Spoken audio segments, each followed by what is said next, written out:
আরে যা, সইরে যা, গা জড়াস নে। সারা শীতকাল কনে ছিলি, এখন এসে গা জড়াচ্ছিস? সারা বছর তো আমার উপর দিয়ে পাড়ায় পাড়ায় লাফাই লাফাই হাঁটিস, এখন আবার অত জড়াজড়ি করতে মন চাচ্ছে কেন? আরে কি কও, ওইরকম করলে হয়? বড় লোকের মতো যাদের ঘরে এসি নেই তাদের ঘরে তো ঘরের মেঝেই শেষ সম্বল। আসসালামু আলাইকুম। গরমকালে যে কি ঘুম আসে, খাইয়ে না খাইয়ে শুধু ঘুম আসে। সাথে সাথে ঘরটা মুছে ঢপ ঢপ করে মেঝের উপরে শুয়ে পড়ি। বেলা বাজে 12টা। পাশের বাড়ির আন্টির গাছের তে লেবুর পাতা ছিঁড়ে নিয়ে আসলাম। পুরোন আমলের মানুষদের কি ফ্রিজ ছিল যে গপা গপ ফ্রিজ খুলে পানি বের করে গেলবে? তালি তখন তারা গা ঠান্ডা করতো কি খাইয়ে? চলো দিন আজকে একটা মেলা পুরনো রেসিপি দেখে আসি। নিয়ে নিছি সামান্য কটা পান্তা ভাত। ঘরে যদি পান্তা ভাত না থাকে তা নর্মাল ভাত দিয়েও এই গা ঠান্ডা করা শরবতটা বানাতে পারবানি। তা ভাতটা কিন্তু হাত দিয়ে একটু কষলাই নিতে হবে না। তারপর যতটা পাতলা করা যায় দিয়ে দিলাম 2 গ্লাস পানি। একটু আদা ছেঁচে নিছি, সেটাও এর ভিতরে দিয়ে দিলাম।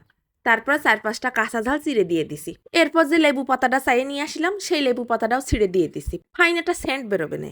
তারপরে 1 পিস লেবু নিয়ে একটু চিপড়ায় রস বের করে দিয়ে দিছি। ভাব মারায় 2 পিস লেবু নিয়ে গোল গোল করে কেটে দিছি, একটু দেখতে সুন্দর লাগবে না। তারপর দিয়ে দিছি ডাইলের চামচের 1 চামচ ভর্তি করে টক দই। সব শেষমেশ আমার জিবলের স্বাদ অনুযায়ী নুন।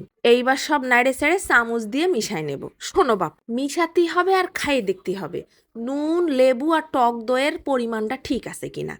লেবুর রসটা একটু কম কম মনে হচ্ছিল, তাই আবার আর 1 পিস লেবু চিপড়াই দিয়ে দিছি।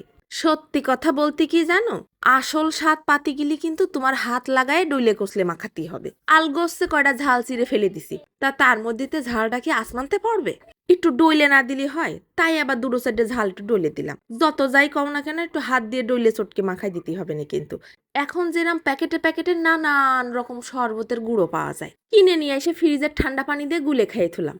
তা দাদি নানিগের আমলে কি ফ্রিজ ছিল না শরবতের গুঁড়ো পাওয়া যাইতো? তখন তারা কিন্তু ঠিক এইরম করেই 100 ভাগ প্রাকৃতিক উপায়ে পেট ঠান্ডা করা শরবত বানাতো। এইবার এক দল এসে কবে নে টক দই কোথায় পাইছে? তোমরা কি মনে করো তোমরা জানো না বলে কেউ জানে না? সেই রাজা মহারাজার আমল থেকেই টক দই হয়ে আসতিছে। তখন তারা গরুর কাঁচা দুধের মধ্যে কাঁচা ঝালের বুটা ভেঙে ফেলে রাখতো 3-4 দিন, হাত দিত না। তারপর ওই দুধটাই ফার্মান্টেড হয়ে হয়ে টক দই হয়ে যেত। এই যে দেখো, স্বাদে আর ঘিরানে ভরপুর হয়ে গেছে আমার পান্তা ভাতের ঘোল।